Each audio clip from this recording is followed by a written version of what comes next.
Hello भाई लोगों। क्या आप सबके मन में भी मेरी तरह ये सवाल आता है कि ये एस शंकर सर का डायरेक्शन इतना बुरा कैसे होता जा रहा है? क्या आप भी इंडियन 2 और गेम चेंजर देखने के बाद ये यकीन नहीं कर पाते ये मूवी उसी डायरेक्टर ने बनाई है जिसने robot, I, Shivaji the boss, Indian जैसी मूवी बनाई है? तो आज हम इसी बात का जवाब ढूंढने की कोशिश करेंगे कि एस शंकर सर का डायरेक्शन इतना फ्लॉप क्यों होता जा रहा है और उनकी रीसेंट मूवी क्यों नहीं चल पाई। तो हम इस वीडियो को पॉइंट वाइज लेके चलते हैं ताकि जिससे आपको भी समझ में आए और मैं भी आपको सही से समझा सकूं। सबसे पहले बात करते हैं हम कैरेक्टर डेवलपमेंट की। तो हम दो मूवी का एग्जाम्पल लेके चलते हैं। पहली शिवाजी द बॉस और दूसरी गेम चेंजर। इन दोनों मूवी पॉलिटिक्स के अराउंड ही घूमती हैं। तो पहले अब हम बात करते हैं शिवाजी द बॉस की। उसमें देखते हैं शिवाजी नाम का कैरेक्टर अमेरिका से आया इंडिया और यहाँ पे इंडिया के लिए कुछ करना चाहता है। उसके लिए वो कुछ पैसे इकट्ठा करता है और यहाँ पर हॉस्पिटल, एजुकेशन, ये सब चीज़ें खोलना चाहता है। तो हम देखते हैं उसकी एक जर्नी होती है जिसमें हम देखते हैं उसका एक कैरेक्टर डेवलपमेंट होता है। और दूसरे हम देख और अब बात करते हैं हम जरा गेम चेंजर की जो अभी रिसेंटली आई है, आप लोगों ने देख रखी होगी। हम देखते हैं उसमें कि उसको एंगर मैनेजमेंट की प्रॉब्लम होती है। वो कैरेक्टर एक जगह से शुरू होता है, उसी जगह पे ख़त्म हो जाता है। एंड में देखते हैं ज़्यादा से ज़्यादा क्या होता है, वो बस गुस्सा अपना शांत कर लेता है और क्या। अब बात करते हैं स्ट्रगल के बारे में। कैरेक्टर के स्ट्रगल, आप सबको पता है एक कैरेक्टर का स्ट्रगल एक मूवी के लिए कितना इंपॉर्टेंट होता है। अगर हम उस मूवी में कैरेक्टर का स्ट्रगल नहीं देखेंगे तो हमें ऐसा लगता है कि ये मूवी रिलेट नहीं करी है। यानी कि उसका स्ट्रगल दिखाना बहुत एक की पॉइंट होता है मूवी के लिए। चलो हम इसी बात पर मूवी का एग्जाम्पल लेते हैं शिवाजी द बॉस और इनके गेम चेंजर में। शिवाजी द बॉस में हम उसका कैरेक्टर का कितना स्ट्रगल देखते हैं कि उसकी बिल्डिंग तोड़ी जा रही है, बीएमसी के लोग आ रहे हैं, इसको पैसा खिलाओ, उसको पैसा खिलाओ, उसके बाद भी वो हार जाता है। फिर उस नया रास्ता चुनता है जिससे वो जीतता है और उसके बाद भी थोड़ा और हारते हुए दिखाते हैं, फिर उसे जीतते जीतते हुए दिखाते हैं। एंड में जाके उसे जीतते हुए दिखाते हैं, एक अलग ही कैरेक्टर बन के आता है। तो इससे हमें पता चलता है कि कैरेक्टर के स्ट्रगल दिखाने से लोग उसको ज़्यादा पसंद करते हैं। और उसी दूसरी तरफ हम गेम चेंजर, उसमें क्या स्ट्रगल था उसका? उसको आईएएस आईपीएस बनना था और हम सबको पता है आईएएस आईपीएस बनना कितना कितना मुश्किल होता है। लेकिन उन्होंने एक सॉन्ग में दिखा दिया कि आईएएस बन गया। बस हाँ, पहले शुरुआत में थोड़ा दिखाया कि आईपीएस बना, 4 साल के बाद आईएएस बना, लेकिन उसमें स्ट्रगल कहाँ था? स्ट्रगल दिखाना चाहिए था, जिससे हम कैरेक्टर की एक डेप्थ मिलती है, कैरेक्टर को एक स्टोरी मिलती है, जिससे कैरेक्टर को एक पहचान मिलती है। लेकिन वो पहचान मिसिंग थी गेम चेंजर और इंडियन 2 में भी। हमें पता है इंडियन 2 क्या बात करूँ मैं उसकी, इसलिए उसकी ज़्यादा बातें कर नहीं रहा हूँ। आगे बढ़ते हैं हम, कनेक्टिविटी टुवर्ड्स कैरेक्टर। ये पॉइंट एक ऐसा क्रूशियल पॉइंट है, जिससे मूवी डिसाइड करती है कि वो मूवी कैसी बनेगी। जिससे हम डिसाइड करते हैं कि हम मूवी देखने जाएँ या नहीं जाएँ। जिससे मूवी ओवरऑल पता चलती है कि कैसी मूवी है। कैरेक्टर का कनेक्शन टुवर्ड्स हिज़ ऑडियंस होना बहुत ज़रूरी है।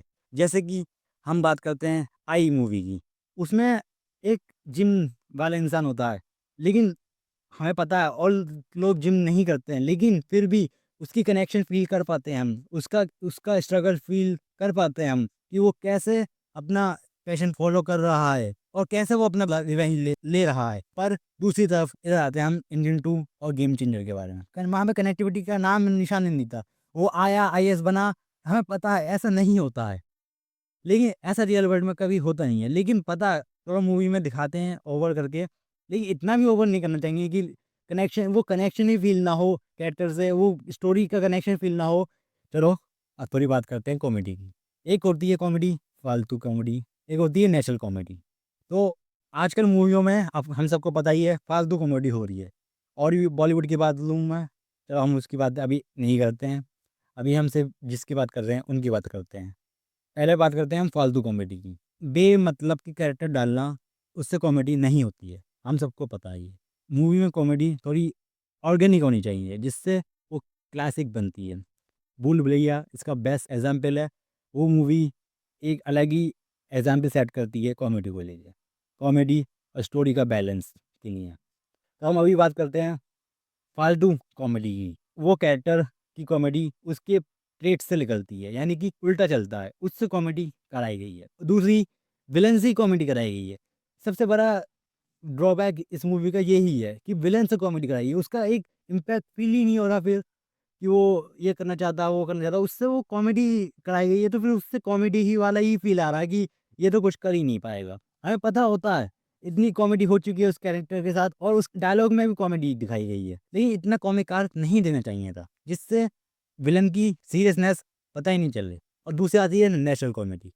अब इधर आते हैं हम शिवाजी द बॉस पे।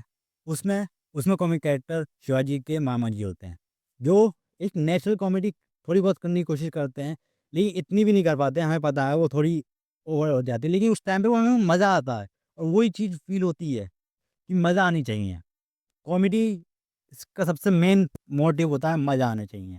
लेकिन इधर फ़ोर्स कॉमेडी से मज़ा कभी नहीं आता और फ़ोर्स कॉमेडी आप सबको पता है कितनी बुरी कॉमेडी होती है। उससे लोगों को इरिटेशन होती है, ना कि हँसी आती। अब बात करते हैं एक्शन की। एक्शन एक ऐसा जॉनरा है जिसमें ओवर द टॉप एक्शन भी काम कर जाता है और कहीं-कहीं एक बढ़िया सा एक्शन भी काम नहीं कर पाता। जैसे हम बात करते हैं शिवाजी द बॉस, उसमें हमने देखा है शिवाजी कैसे गुंडों को मारता है, लेकिन फिर भी हमें वो देख के मज़ा आता है।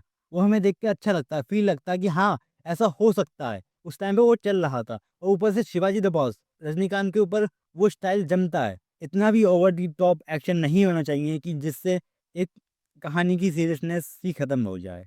एक कहानी की सीरियसनेस ही खत्म हो जाए।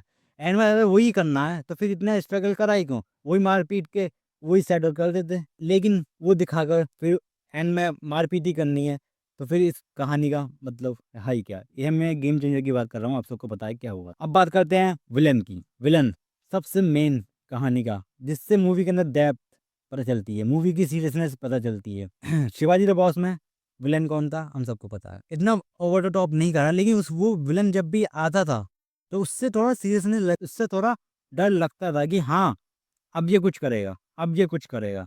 लेकिन गेम चेंजर में वो हर बार जब भी विलेन दिखाया हमें, वो एक तो उसे कॉमिक रिलीफ दे दिया गया, उसके भाई को भी कॉमिक रिलीफ दे दिया। इससे फिर उसकी सीरियसनेस, उसकी डेप्थ वो अंदाज़ा नहीं लगता है हमें कि वो क्या कर सकता है और एंड में वो कुछ कर भी नहीं पाया और बस गुस्सा दिखाता रह गया। एंड में वो कुछ कर भी नहीं पाया। लेकिन इधर आया शिवाजी द बॉस में। उस विलेन ने शिवाजी को 2-2 बार रोका और एक बार तो पूरा खत्म ही कर दिया था।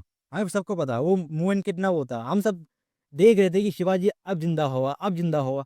हम वो बंधे हुए थे कुर्सी से कि अब अब ज़िंदा होने वाले हैं शिवाजी, अब ज़िंदा होने वाला है। तो इस वजह से मूवी के अंदर विलेन का होना, उसकी सीरियसनेस को मेंटेन करना, वो बहुत इम्पोर्टेंट काम होता है। कॉमेडी विलेन भी हो सकते हैं, लेकिन वो कॉमेडिक विलेन इतना कॉमेडिक नहीं होना चाहिए जितना यहाँ इसमें दिखाया गया है। चलो इस वीडियो को आप यहीं पे रैप अप करते हैं या तो लंबा नहीं खींचते हैं। ऐसी वीडियो मैं और भी डालता रहूँगा। ऐसी वीडियो मैं और भी डालता रहूँगा आगे डायरेक्टर्स एनालिसिस के ऊपर। तो उसको आप देखना चाहते हैं तो सब्सक्राइब करके रख लिए। जब तक के लिए don't be freak when you have not freak.